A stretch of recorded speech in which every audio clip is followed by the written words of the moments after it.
All right, today we're diving into a classic battle you see in the stock market all the time. You've got a stock with just absolutely explosive momentum on one side, and on the other, you have some serious warning signs flashing bright red. The stock in the middle of it all, LithiumAmericas, or LAC. We're going to break down all the technical signals to see which side might just win this fight. And when I say explosive, I am not kidding. I mean, just take a look at this. In just 3 months, LAC has absolutely skyrocketed from a low of $2.47 all the way up to a high of $9.33. We are talking about a nearly 280% gain. That's the kind of massive move that gets a stock on every single trader's radar. So the big question is, how in the world did we get here?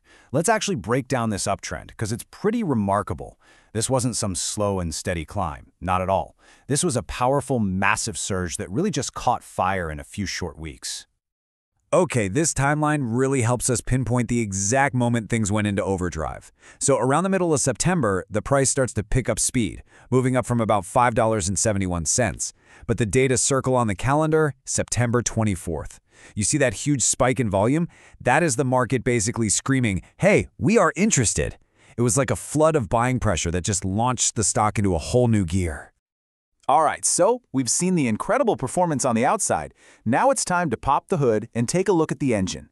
We're going to start decoding the technical signals to figure out what's really powering this rally, and more importantly, whether it's got enough gas left in the tank. And this, right here, brings us to the central conflict of this entire story. On one hand, you have this incredibly powerful, bullish momentum pushing the stock higher and higher. But on the other hand, you have multiple indicators flashing these bright red warning signs that the stock is, quote, overbought. It is a classic tug of war. Now, to really understand this conflict, you got to know about a key tool that analysts use. It's called the RSI, which stands for Relative Strength Index. The easiest way to think about it is like a speedometer for a stock's price.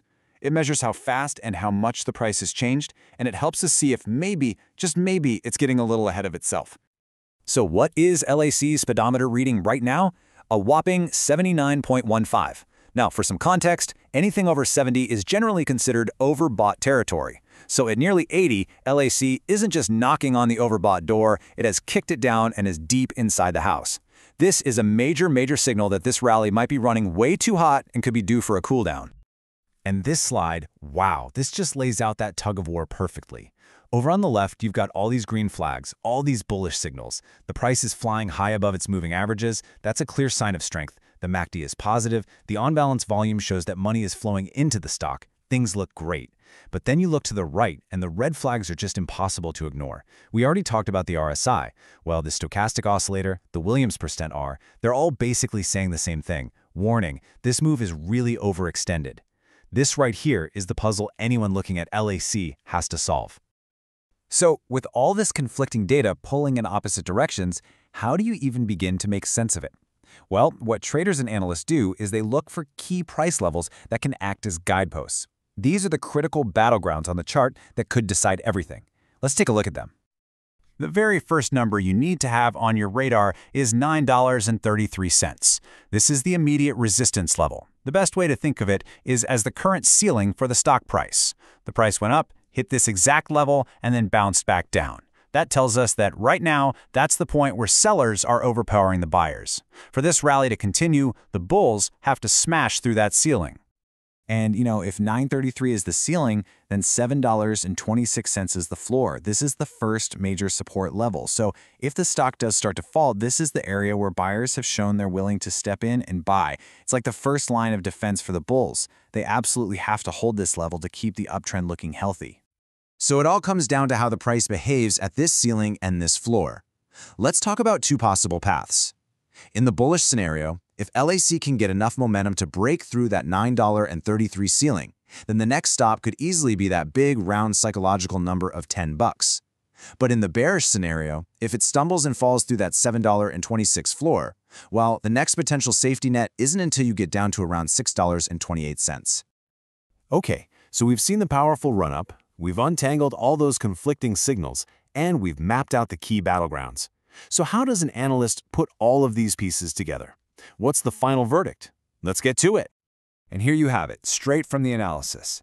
Given this intense tug of war we've been talking about, The smartest move right now might be patience. When they say the signal has low confidence, that's just a technical way of saying, you know what, it's just too messy right now to make a really strong bet in either direction. The recommendation is to wait for the dust to settle. So let's do a super quick summary of the key takeaways. First, the big picture. Long-term trend for LAC? It's strong, definitely positive. Second, right now in the short term, the stock is stretched pretty thin and is flashing all those overbought warnings.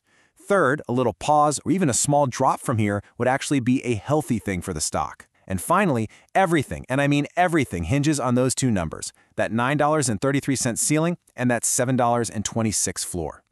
Which really leaves us with this one big critical question, doesn't it? After a run-up of almost 280%, is some kind of cooldown just inevitable? The technical charts definitely suggest a pause is likely. But in a market this hot with a stock this volatile, you know anything can happen. And that right there is both the challenge and the absolute thrill of technical analysis. Thanks so much for tuning in.